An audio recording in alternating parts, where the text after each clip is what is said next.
Hi, my name is Dr. Ami Dakshini and I'm a dermatologist. So you're struggling with these tiny blisters in your hands and feet, which are very itchy and they just don't go away with any home care remedies. You might be struggling with something called dyshydrotic eczema. This is not very common and not very well known, but yes, we all do suffer from it, and some of us chronically. Now, what is this? It's a kind of eczema which is called pompholyx, where you notice tiny blisters on the palms, on your soles, or sometimes even sides of your fingers. These are extremely itchy, sometimes even burning, and if they ever break up, there is skin peeling. It could be chronic, that is, it occurs for a long period of time with episodes waning and waxing. It increases probably during hot or humid weather and relapses or is controlled in dry weathers. In some cases, it can be acute. It just comes suddenly, and at that time it could also be irritant. So it's important to understand the cause so that you can treat it accordingly. So eczemas generally have flare ups in certain weather conditions. Therefore, dyshydrotic eczema also, you notice it increasing in hot summers or humid monsoons. The other stress factor could be just an irritation caused by an external agent. It could be in your jewelry or metals like nickel, cobalt. It could be due to the detergents that you're using or probably a change in the detergent. It could be due to constant wet work, or it also could be due to your perfumes, especially the fragrances that can irritate the skin. But the major cause for recurrence or trigger is stress. So, the days when you are stressed, the cortisol that increases in your body can make the skin barrier disrupted, and that's when you can start noticing eczema. So, try and understand the cause so that you can treat accordingly. Sometimes this can mimic a fungal infection.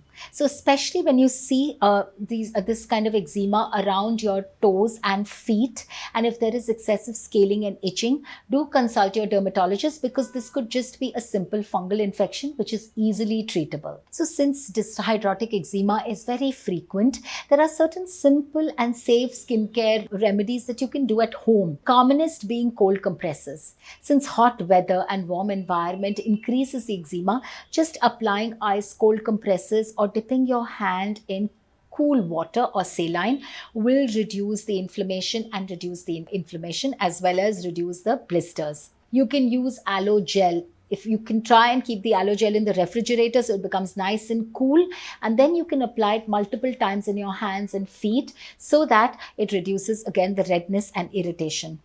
You can apply also colloidal oatmeal extract, or sometimes even curd or malai can help soothe this kind of eczema. So you can also use cold pressed coconut oil or almond oil, especially if you notice excessive skin peeling and dryness. And when it is too much, the last resort that you can do at home is wet therapy. A wet wrap therapy is nothing but applying a thick moisturizer like an aloe vera gel or coconut oil and covering it with gloves or socks at night so that next morning when you wake up, the skin is much smoother and could be easily managed. So, when these home care remedies do not give you relief, it's best to meet your dermatologist. There are various medical lines of treatment that can help you, that can also reduce the flare as well as the symptoms. The first line therapy is always topical corticosteroids. Could be from mild to potent depending on the severity of the eczema. But now we have good steroid sparing creams too, which are calcineurin inhibitors like tacrolimus or pimecrolimus. But you always need to remember that barrier repair is the key. So, using moisturizers regularly, avoiding detergents, and applying an occlusive moisturizer at night is important. Now, in certain flare ups or when it becomes extremely severe, there is a second line of treatment that we can try, which could be oral steroids if required, antihistamines to reduce the itching, and at times we might even need biologics, which will help reduce recalcitrant and repeated eczemas. So, there is no specific eczema diet that one needs to take to reduce eczema, but yes, you should look out for triggers. Keep a food journal and check what is causing exacerbations. The commonest causes could be due to sugar. High sugar intake causes inflammation and at times can trigger eczema. It could be gluten. It could be even dairy products, but it's best to keep a food journal. Caffeine should be limited along with alcohol and other sugary and preservative containing foods to prevent this eczema from becoming chronic and to get acute flare ups. Stress, of course, is one of the most important trigger factors when it comes to eczema.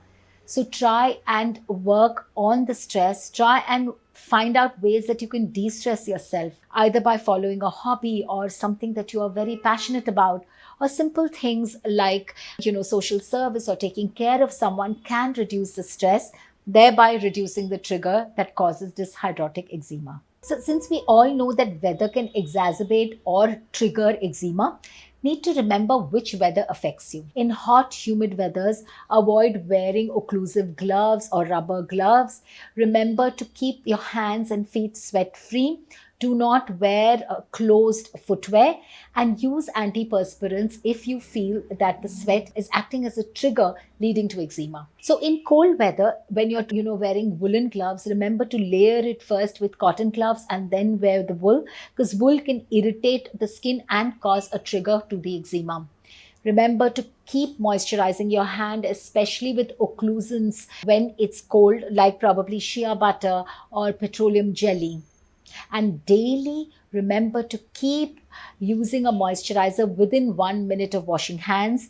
Avoid very strong detergents, and fragrance free hand washes and soaps are preferable.